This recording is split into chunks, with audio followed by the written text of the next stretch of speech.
लोकसभा चुनाव 2024 में देखा गया है कि वोटिंग प्रतिशत इस बार काफी कम हुआ है और कई जगहों पर अच्छी संख्या में लोग वोट डालने के लिए नहीं पहुंचे।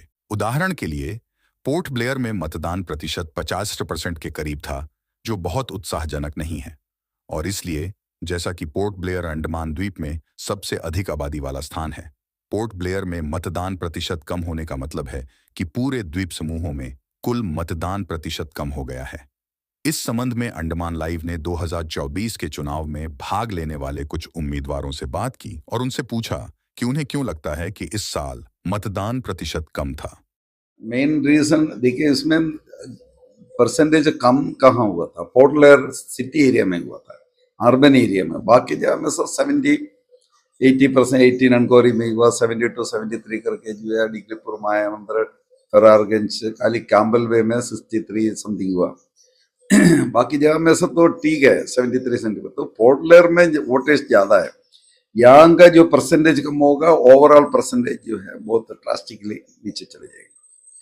तो यहाँ का जो अभी तक आंकड़े आए नहीं है वो तो वैसे यहाँ का भी अगर ये 54% पोर्ट ब्लेयर तहसील का बोल रहे हैं, अगर म्यूनिसिपल एरिया का लेगा सेपरेटली लेगा तो उससे नीचे आएगा। तो पंचायत एरिया अगर छोड़ देगा, एक्सक्लूड करेगा, तो म्यूनिसिपल एरिया का खाली लेगा तो 50% का नीचे आएगा। इसमें रीजन यही है कि म्यूनिसिपल एरिया में जो एजुकेटेड लोग हैं, जो गवर्नमेंट एम्प्लॉयज है, वर्कर्स है, दूसरा लोग हैं, ये जो है गवर्नमेंट से नाराज है, गवर्नमेंट का पॉलिसी से नाराज है। और यहाँ का पानी का समस्या है, बिजली का समस्या, ये कुछ भी नहीं हो रहा है।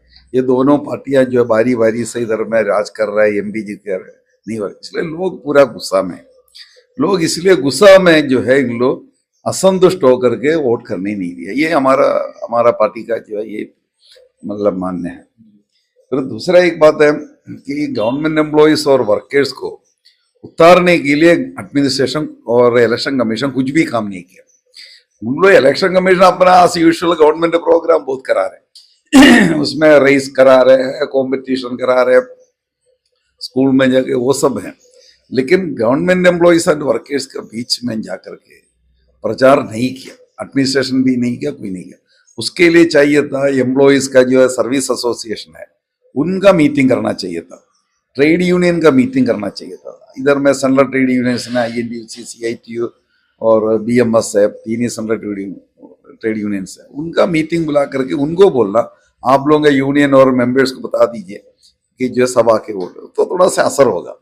वो यूनियन का मीटिंग बुला के बोल देगा, और एसोसिएशन से, सर्विस एसोसिएशन भी ऐसी है, वो कर सकते हैं। वो सब इन लोग जो है नहीं करता ना। इन लोग जो है अपना तरीका से जो है यूजुअल इलेक्शन कमीशन है, यूजुअल गवर्नमेंट मिशनरी का गवर्नमेंट प्रोग्राम तरह के जो कुछ प्रोग्राम करेगा, उसमें कौन पार्टिसिपेट करना।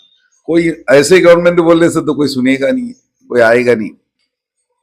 तो उस तरह वो दिशा में जो है कोई कार्रवाई इलेक्शन कमीशन किया नहीं, ये उनका एक फेल हुआ। इलेक्शन कमीशन जिसको वोटिंग परसेंटेज इंक्रीज करने के लिए पोर्ट ब्लेयर अर्बन इलाका में कुछ भी काम नहीं किया, ये एक सच्चाई है। जो तरीका से करना वो तरीका से नहीं कर रहा है। जो लिस्ट है, लिस्ट में से बहुत लोगों को नाम उल्टा निकाल दिया, डिलीट कर दिया, जो है वो तो ठीक है, बाद में बता देंगे, वो तो रीजन अलग है। तो इसलिए जो है ओवरऑल जो है इलेक्शन कमीशन फेल हो गया कि लोगों को समझाने के लिए, जाके वोट करने के लिए। और गवर्नमेंट एम्प्लॉयज एंड वर्कर्स के बीच में इन लोगों ने कोई काम नहीं किया। किसी को काम करने के लिए, समझाने के लिए जो है उन लोग कोई union, service association, even political party candidates को भी उन लोग बताया नहीं। वो नॉर्मल वे में ऑफिशियल मीटिंग चलता, प्रोग्राम चलता, उसमें जो है लोग गवर्नमेंट प्रोग्राम है, बढ़ चढ़ करके लोगों को उसमें पार्टिसिपेशन इंश्योर करने के लिए जो है इलेक्शन कमीशन और CEO और अधिकारीगण कुछ काम नहीं किया। पहले तो नमस्कार अंडमान लाइव आपको और आपकी पूरी टीम को। आपने काफ़ी अच्छा प्रश्न किया, क्योंकि 2024 का जो लोकसभा चुनाव हुआ उसमें कहीं ना कहीं वोट ऑफ परसेंटेज बढ़ने के बजाय डिक्रीज हुआ है।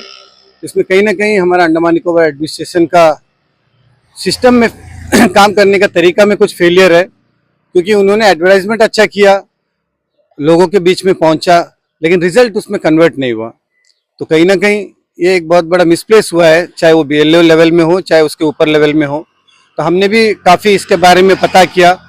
तो बीएलएस का ये कहना है कि हमें ऊपर से हमेशा निर्देश आता था, उसी को हम फॉलो किया, लेकिन कुछ ना कुछ कहीं ना कहीं हमारा बीच में गैप बना, जिसके चलते जो है ये इशू इतना बड़ा बना। लोग ज़्यादा एजुकेटेड होते हैं, वहीं पे ये इशू ज़्यादा आता है, जबकि एजुकेटेड लोग अवेयर करके आगे आना चाहिए। बट हमारा अंडमान निकोबार में, पोर्ट ब्लेयर में ये जो सिस्टम जो चल के आ रहा है, इसे चेंज करना चाहिए। तो कहीं ना कहीं ये कैंडिडेट्स के ऊपर में भी डिपेंड होता है।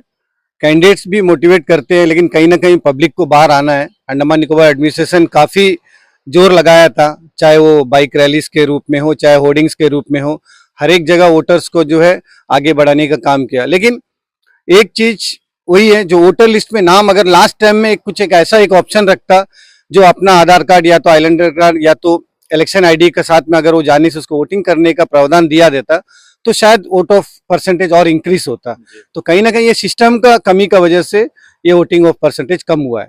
फ्यूचर में मुझे उम्मीद है कि आने वाले दिनों में एक भी वोटर छूटेगा नहीं, अगर हमारा संदेश आपके थ्रू से अंडमान निकोबार एडमिनिस्ट्रेशन इसको टेकअप करता है।